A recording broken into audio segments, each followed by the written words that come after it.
আজকে সকালবেলা উঠে বাড়ি ভর্তি ইলিশ মাছের গন্ধ, কারণ মা এখন ইলিশ মাছ ভাজছে। আর সবাই আজকে একটু তাড়াতাড়ি খাওয়া দাওয়া করবে, তাই জন্যই সকালবেলায় মা রান্না চাপিয়ে দিয়েছে। আর এই বর্ষাকালের ইলিশ যে কী স্বাদের লাগে তা হয়তো বাঙালিরাই জানে।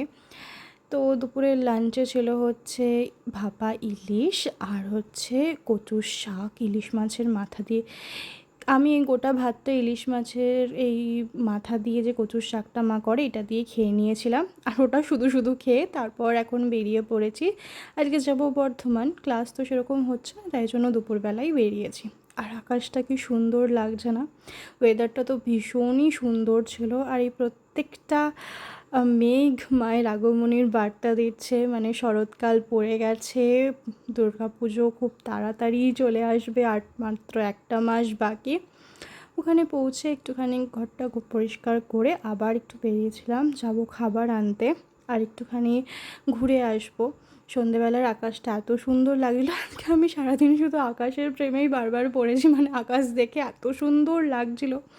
দিনটা বেশ ভালোই কেটেছে। তো এখন খাবার দাবার নিয়ে বাড়ি ফিরছি, ওখানে ভিডিও করতে ভুলে গেছিলাম। যাই হোক, আজকের জন্য এইটুকুই, দেখা হচ্ছে খুব তাড়াতাড়ি আবার।